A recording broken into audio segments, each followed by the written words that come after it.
Assalamualaikum warahmatullahi wabarakatuh. Halo teman-teman, perkenalkan nama saya Fitriani, saya dari kelas 10 Bahasa. Jadi pada kesempatan kali ini saya akan menyampaikan biografi tentang Muhammad Hatta dari pasangan Muhammad Jamil dan Siti Saleha yang berasal dari Minangkabau. Lahir dengan nama Muhammad Attar pada tanggal 12 Agustus 1902 di Bukit. Ayahnya meninggal pada saat ia masih berumur 7 bulan. Setelah kematian ayahnya, ibunya menikah dengan Agus Najmi, seorang pedagang dari Palembang. Ia menempuh pendidikan dasar Sekolah Melayu Forteko dan pada tahun 1913 sampai 1916 ia melanjutkan studinya di Arab Sech Legere School di Bandung. 1919 ia pergi ke Batavia untuk studi di Sekolah Tinggi Dagang Prince Heinrich.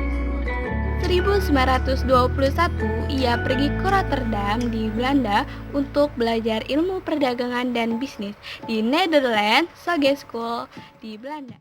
Kemudian tinggal selama 11 tahun. Keinginan dan semangat beliau dalam berorganisasi semakin terlihat sewaktu beliau mulai aktif di kelompok Indonesia Vergini yang merupakan perkumpulan pemuda-pemuda Indonesia yang memikirkan dan berusaha memajukan Indonesia. Di 1925, organisasi ini dinyatakan sebagai organisasi politik yang dinamakan Perhimpunan Indonesia. Peran Bung Hatta dalam organisasi politik bukan hanya di luar negeri saja loh, tapi kembalinya dari negeri Belanda, beliau juga aktif di PNI atau Partai Nasional Indonesia yang didirikan oleh Soekarno pada tahun 1920. Organisasi PNI, Bung Hatta menitik beratkan kegiatannya dalam pendidikan. Beliau melihat bahwa melalui pendidikanlah rakyat akan mampu mencapai kemerdekaan. Bung Hatta dalam peristiwa kemerdekaan Indonesia sangatlah penting waktu itu. Beliau diangkat sebagai pemimpin utama bangsa Indonesia selain beberapa kali beliau menjadi perantara antara golongan muda dan golongan tua, terutama dengan karena peran beliau, golongan muda dan golongan tua bisa dipertemukan. Beliau berdialog dengan golongan muda tentang cara memproklamasikan kemerdekaan Indonesia. Selain menandatangani naskah proklamasi, beliau juga menemani Bung Karno memproklamasikan kemerdekaan Indonesia. Beliau juga sangat berjasa atas pengubahan beberapa kata dalam Piagam Jakarta.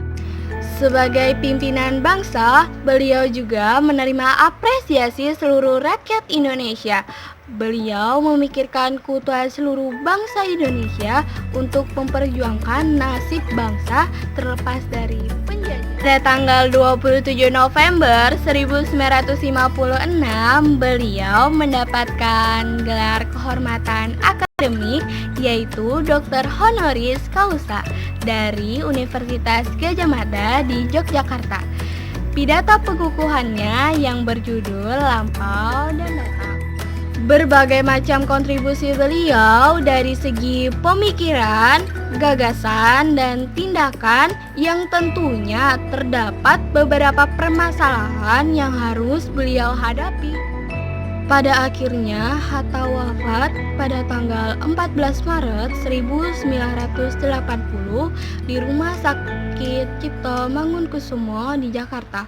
Setelah 11 hari, ia dirawat di sana. Semoga perjuangan beliau dapat kita tiru dalam kehidupan sehari-hari ya. Terima kasih atas perhatiannya. Cukup sekian. Assalamualaikum warahmatullahi wabarakatuh.